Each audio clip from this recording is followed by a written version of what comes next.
नमस्कार। आपका अखबार के संक में आपका स्वागत है। मैं हूं प्रदीप सिंह। 11 साल, जी हाँ, कुछ महीने या कुछ साल नहीं, पूरे 11 साल का इंतज़ार, तपस्या, परिश्रम, उम्मीद, अभियान, इन सब पर एक क्षण में पानी फिर गया। इतनी तपस्या, इतनी उम्मीद, इस तरह का अभियान तो शायद ही किसी मुद्दे पर चला हो जो 11 साल तक चले। आंदोलन होते हैं 6 महीने, 1 साल, 2 साल, ज़्यादा से ज़्यादा चल जाते हैं और उसके बाद कोई ना कोई नतीजा इस पार या उस पार निकल आता है। 11 साल जो परिश्रम किया, जो कोशिश की, वो किसी काम ना आए तो आप अंदाज़ा लगा सकते हैं कि हताशा और निराशा का स्तर क्या होगा। और मैं जब 11 साल की बात कर रहा हूँ तो थोड़ा अंदाज़ा तो आपको हो गया होगा कि मैं प्रधानमंत्री नरेंद्र मोदी के 11 साल के कार्यकाल की बात कर रहा हूँ, प्रधानमंत्री के रूप में। 11 साल से उनके विरोधियों को इंतज़ार था एक तारीख का, और वो तारीख थी 17 सितंबर 2025। 17 सितंबर 2025 को प्रधानमंत्री नरेंद्र मोदी 75 साल के हो गए। तो विरोधियों को उम्मीद थी कि बस ये तारीख है जिस दिन हम आखिरी बार प्रधानमंत्री के पद पर नरेंद्र मोदी को देखेंगे,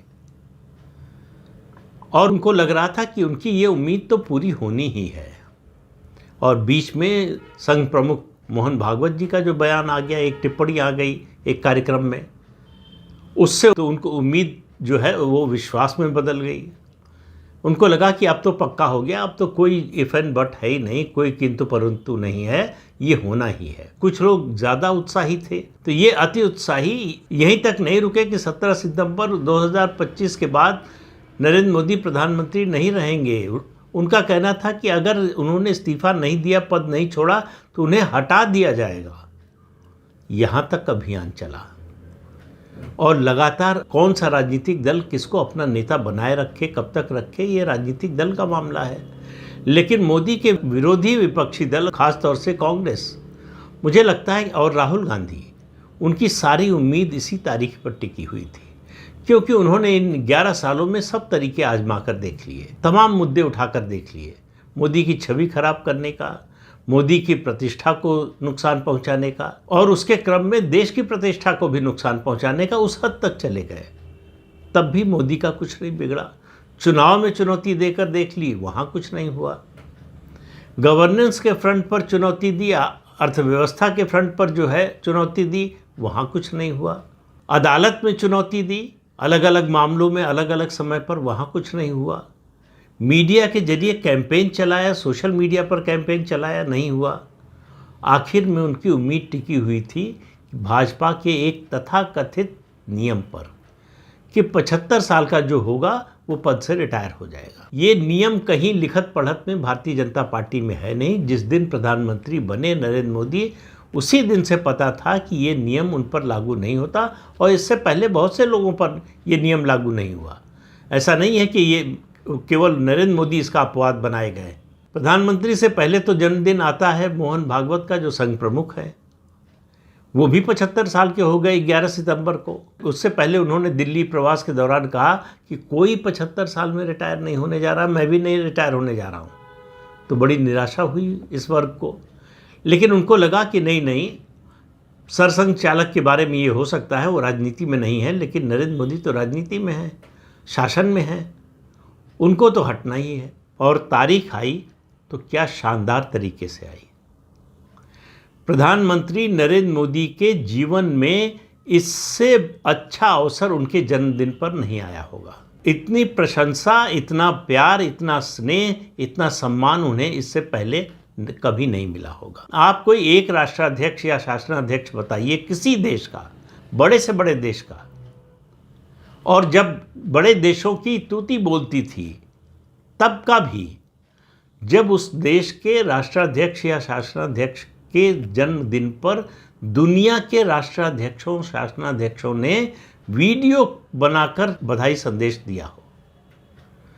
ट्रंप, जिनकी वजह से भारत को परेशानी आर्थिक मोर्चे पर झेलनी पड़ रही थी, एक तो पहले उन्होंने भारत पाकिस्तान के बीच जो युद्ध था उसके बारे में गलत दावे किए, लगातार झूठ बोला, वो एक्सपोज हो गया। फिर उन्होंने कहा कि भारत जो है रूस यूक्रेन युद्ध में रूस की वॉर मशीन को फंड कर रहा है, तो 50% टैरिफ लगा दिया। उन्हीं डोनाल्ड ट्रंप ने बधाई संदेश देते हुए अपने फ्रेंड नरेंद्र मोदी को, नरेंद्र मोदी भी नहीं लिखा, थैंक यू नरेंद्र लिखा।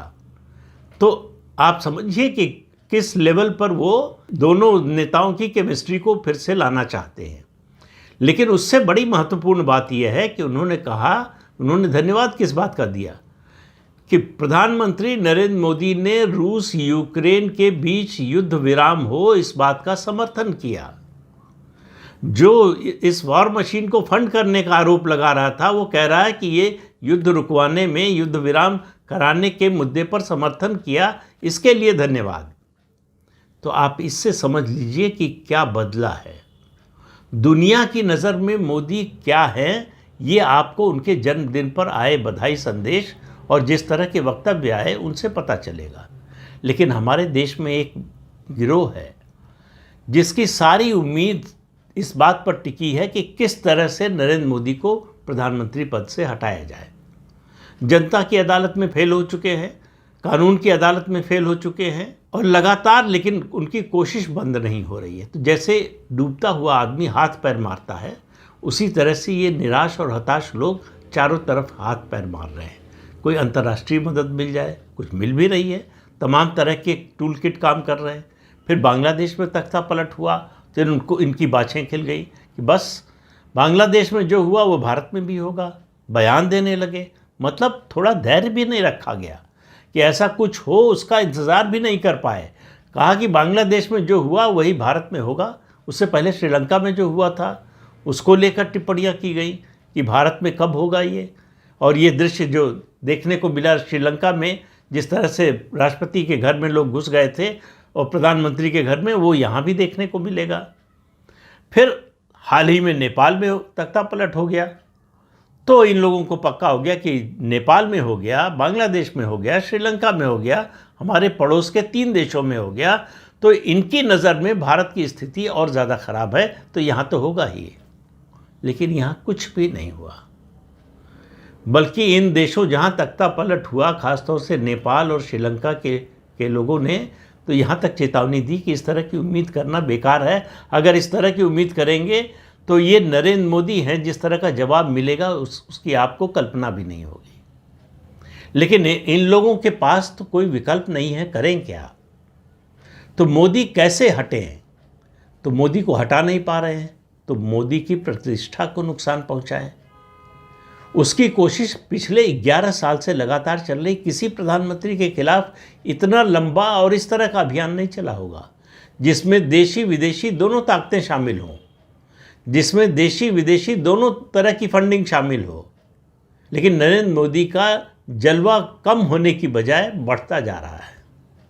और नरेंद्र मोदी जिस तरह का काम कर रहे हैं, जिस तरह से गरीबों का सामाजिक और आर्थिक उत्थान कर रहे हैं, इससे पहले मैं निश्चित रूप से कह सकता हूं किसी प्रधानमंत्री ने नहीं किया।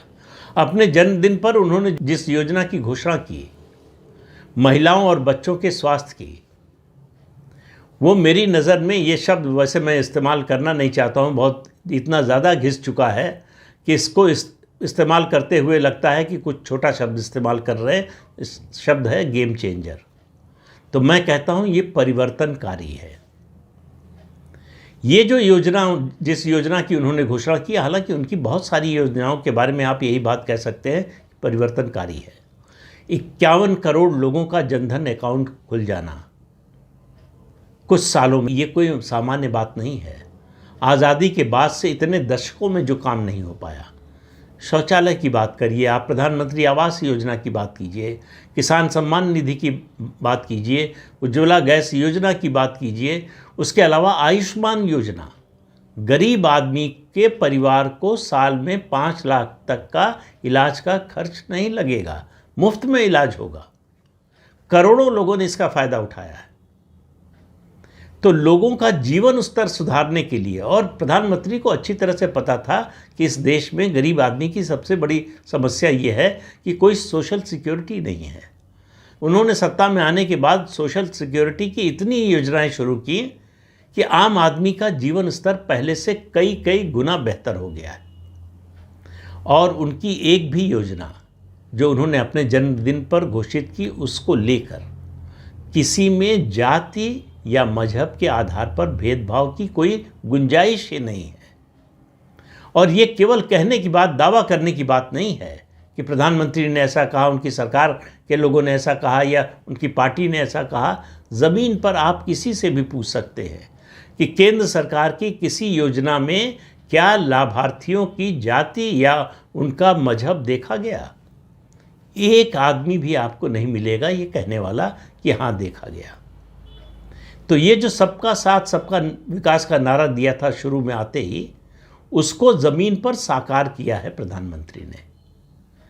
तो इसलिए ये जो उम्मीद कर रहे थे कि वो सत्ता से हट जाएंगे, पहले 2024 का लोकसभा चुनाव का नतीजा आया तब बड़े उत्साहित थे कि बस अब तो मोदी गए, और उनको लग रहा था कि जो समर्थन कर रहे हैं समर्थक दल हैं, खासतौर से दो दल टीडीपी और जेडीयू, ये दोनों समर्थन विड्रॉ कर लेंगे या इतनी बड़ी कीमत मांगेंगे कि मोदी और उनकी पार्टी दे नहीं पाएगी, सरकार दे नहीं पाएगी, और आखिर में इनका समर्थन जो है वापस हो जाएगा और वैकल्पिक सरकार बनेगी। उन सारी उम्मीदों पर पानी फिर गया है। आखिरी उम्मीद उनके लिए, उम्मीद की आखिरी किरण कहें, वो थी 75 साल, यानी 17 सितंबर 2025 की तारीख। वो तारीख आई और चली गई, तो मोदी के विरोधियों के लिए तो हताशा के गर्त में धकेल कर गई और मोदी का कद और बढ़ा कर गई। तो विपक्ष किसी परिश्रम, किसी पुरुषार्थ के कारण नहीं, चमत्कार की आशा में जी रहा है कि कुछ चमत्कार ऐसा होगा जिसकी वजह से मोदी गद्दी छोड़ देंगे या छोड़ना पड़ेगा। वैसा होता हुआ कुछ दिखाई नहीं दे रहा, बल्कि दिखाई ये दे रहा है कि मोदी पहले से ज़्यादा मजबूत होते हुए दिखाई दे रहे हैं। ये भारत में ऐतिहासिक घटना है कि कोई प्रधानमंत्री अपने कार्यकाल के 11वें साल में पहले से ज़्यादा लोकप्रिय हो जाए, उसकी विश्वसनीयता पहले से ज़्यादा बढ़ जाए और विपक्ष के पास कोई मुद्दा न बचे। तो मुद्दा नहीं बचता तो आदमी क्या करता है, तर्क नहीं बचता तो क्या करता है, गाली गलौज करता है।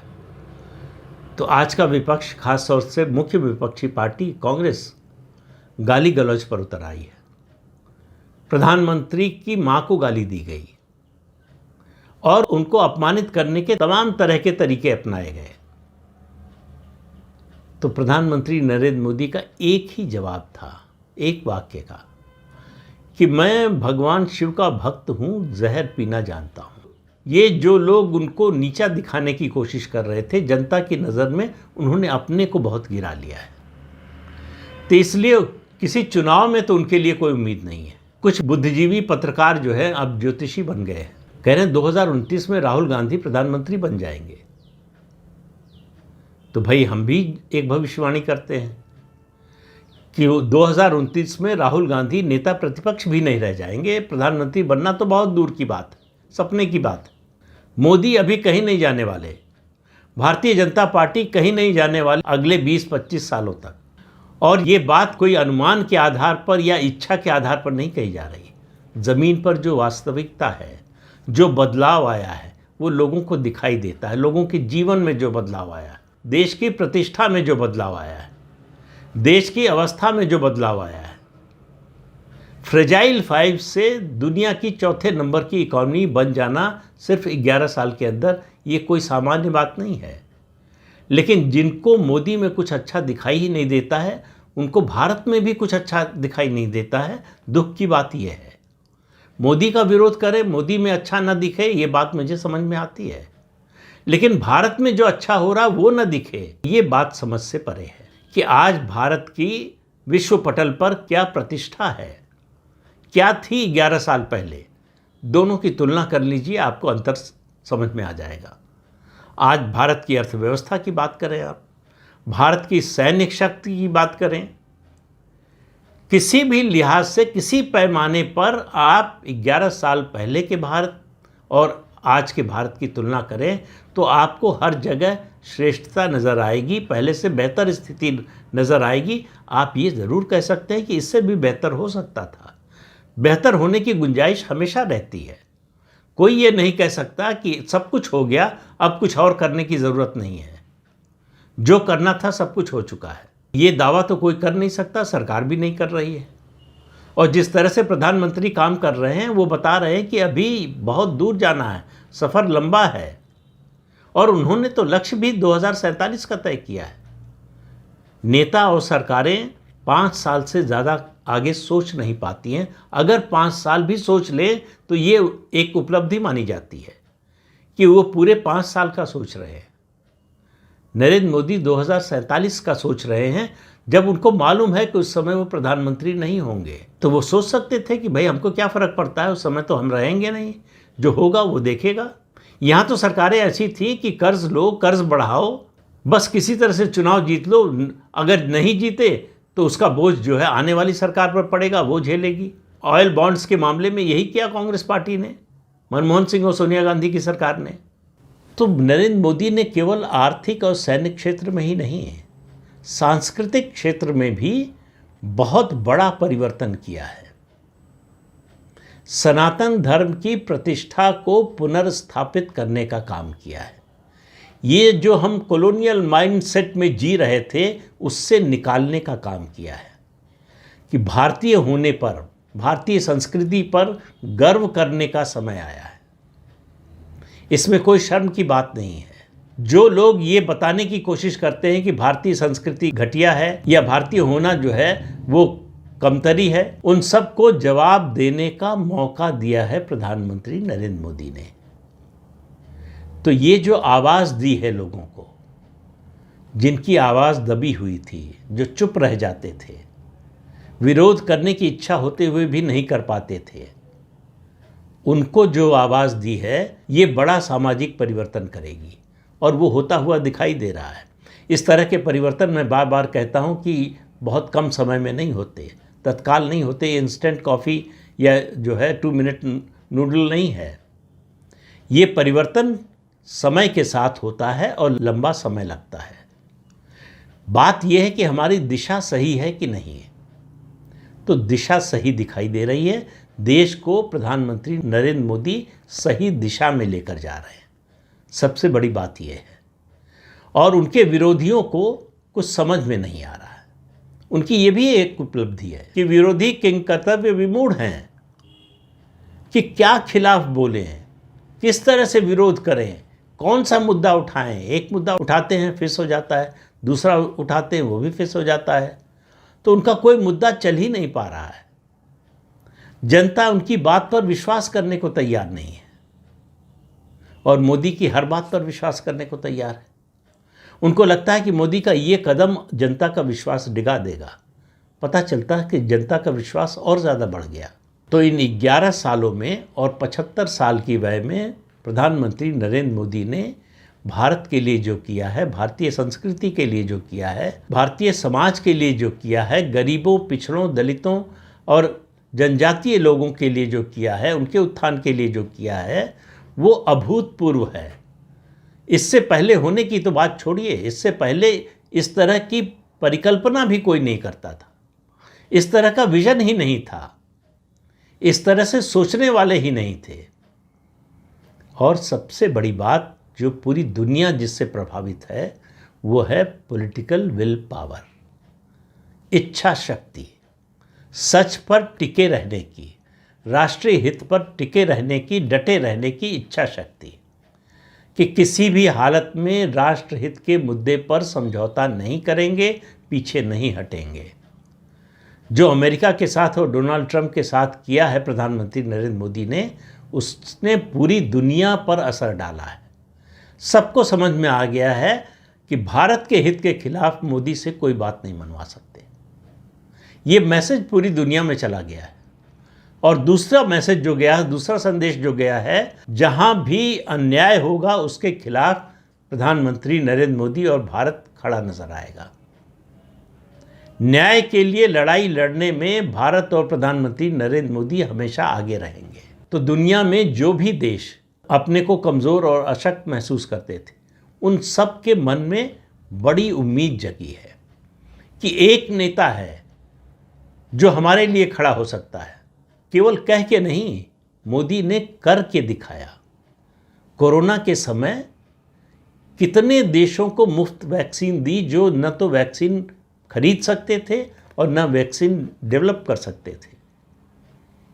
उनको ये सोचे बिना कि कितना नुकसान होगा, इसमें फ़ायदा क्या है, नुकसान क्या है, उन सब देशों को वैक्सीन दिया और उनके लाखों करोड़ों लोगों की जान बचाई।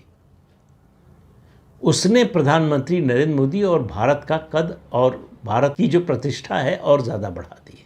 और अभी प्रधानमंत्री की ओर से ऐसा कोई संकेत नहीं मिल रहा है कि हमने जो अचीव करना चाहते थे बहुत कुछ अचीव कर लिया है, हासिल कर लिया है। उपलब्धि हमारी इतनी बड़ी है कि अब इसी की हम खा सकते हैं, इसके ब्याज से हम आगे काम चला सकते हैं। वो कह रहे हैं कि अभी तो बहुत दूर जाना है, लंबा सफ़र है, बहुत कुछ करना है। और आप देखते रहिए, आने वाले 5 सालों की बजाय मैं 4 साल जो बच्चे हैं अभी उन्हीं की बात करता हूँ। 4 सालों में भारत की स्थिति क्या होने वाली है, कितनी बेहतर होने वाली है, दुनिया में भारत की ताकत प्रतिष्ठा कितनी बढ़ने वाली है।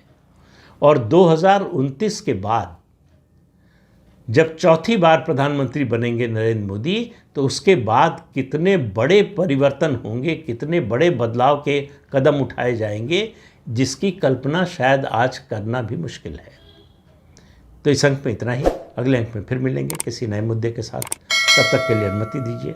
आपसे अनुरोध है कि ये चैनल देखिए, शेयर कीजिए, लाइक कीजिए और सब्सक्राइब जरूर कीजिए। नमस्कार।